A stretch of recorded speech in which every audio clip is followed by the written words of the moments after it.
Ladies and gentlemen, boys and girls, you are watching the YouTube station identification of one of the best Massachusetts resident YouTubers.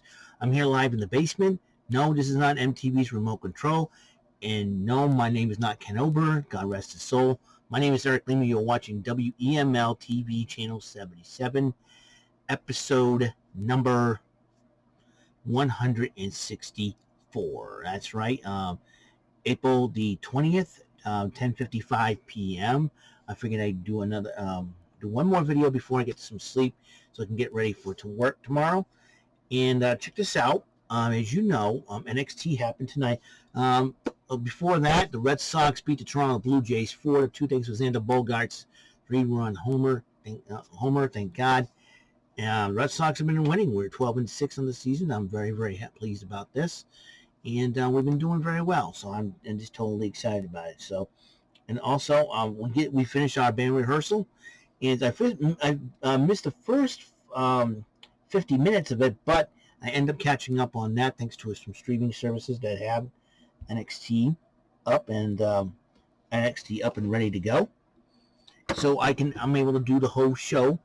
So we're gonna do this, and a lot has happened on NXT. As you know, this is the second NXT after Takeover Stand Deliver after WrestleMania as well. A lot of changes in the process and a lot of interesting situations. Kyle O'Reilly came out looking like a happy dude because the Undisputed Era has been kaput. You know, Adam Cole is away somewhere.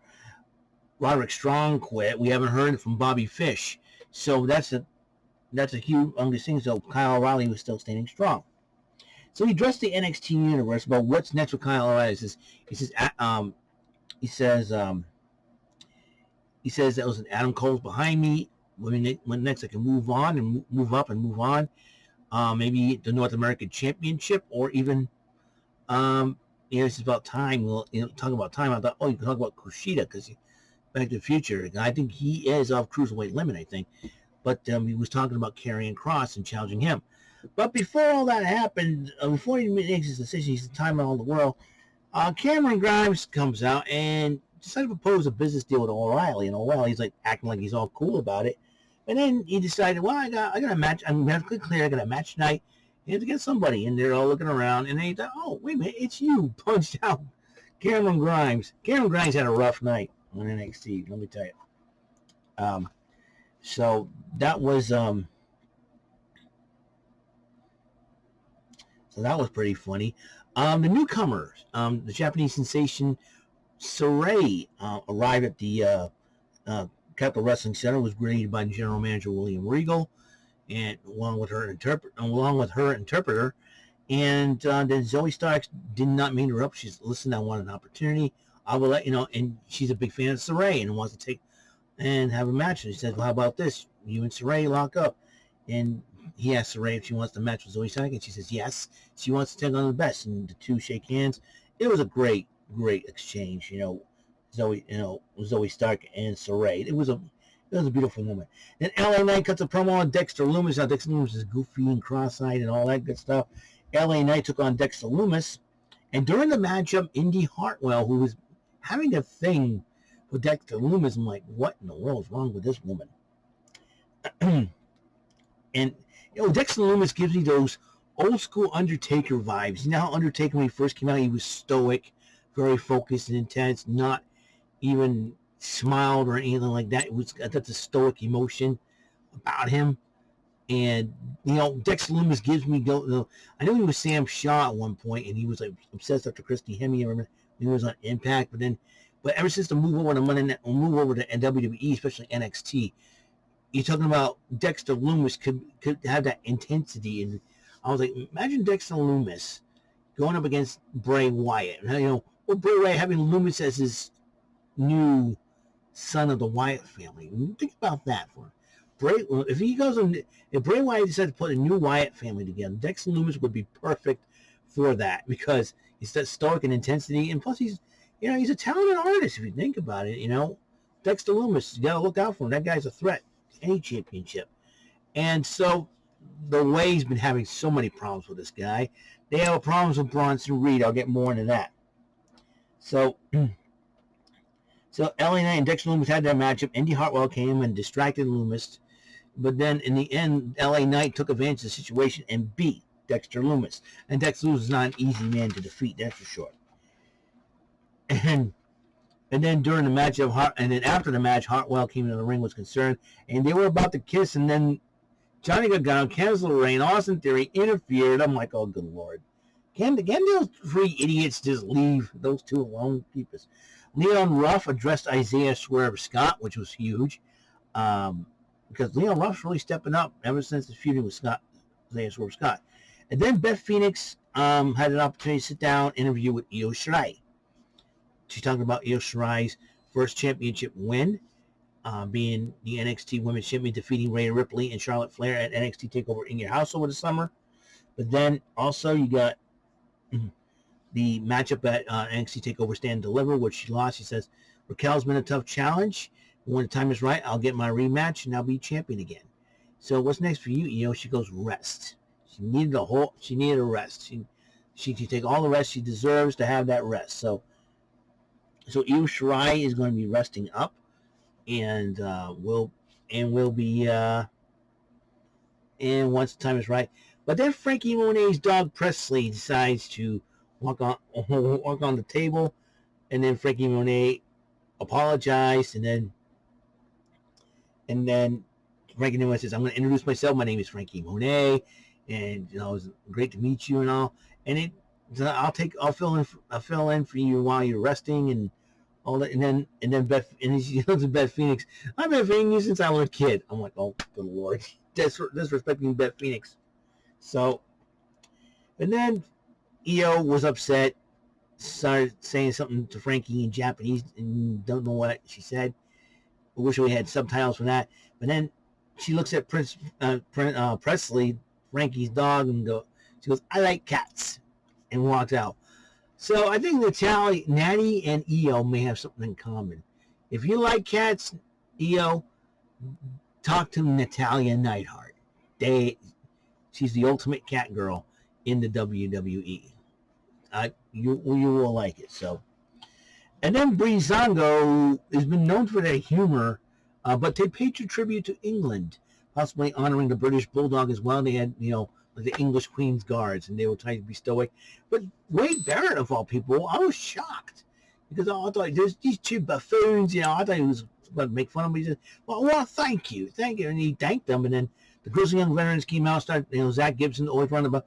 And one he says he'll be so to be punched in the face if he keeps running his mouth by somebody. The Grizzly Young Veterans and Breezango fought, and the Grizzly Young Veterans did pick up the victory over Breezango. And then Mackenzie Mitchell wanted to interview, Indy Hart wanted to get some interview time, and asked Mackenzie Mitchell what's on your mind. I think she was about to talk about Lumis. And then the other three, once again, is like, I think Indy Hart was about to snap, and we're going to snap somebody into two.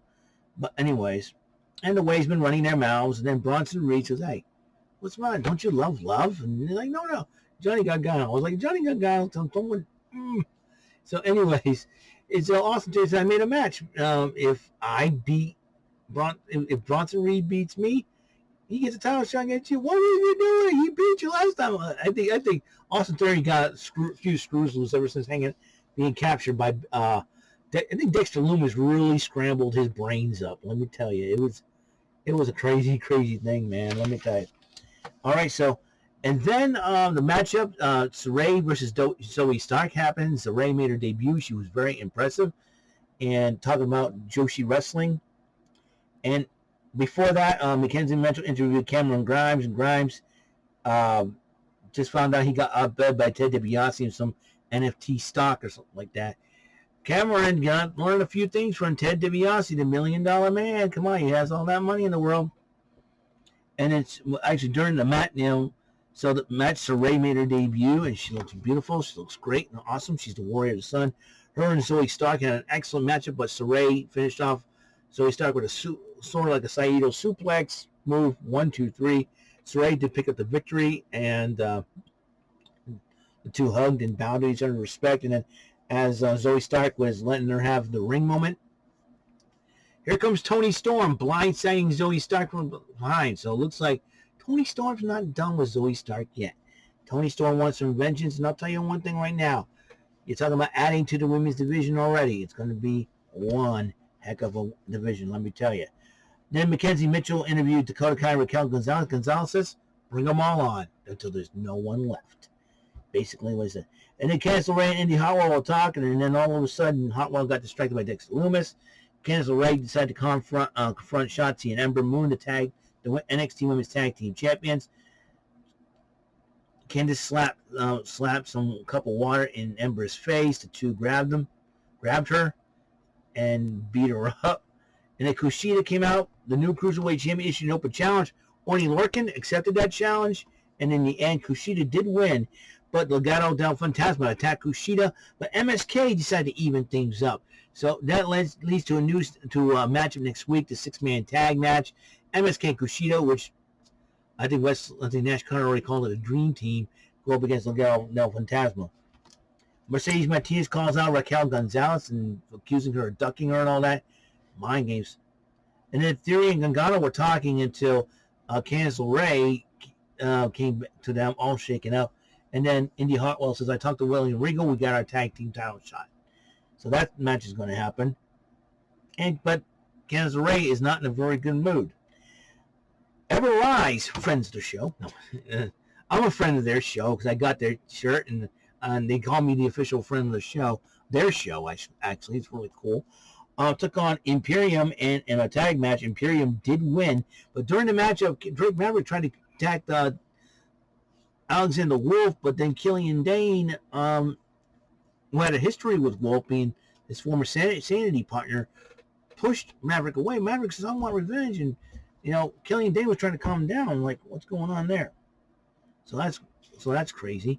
Kyle O'Reilly was heading to the ring, but Karrion Kross and Scarlett were waiting for him. They stared at each other, had a stare down. But then there was the main event, Cameron Grimes versus Kyle O'Reilly. And Kyle O'Reilly, after a great matchup, Kyle O'Reilly won the match.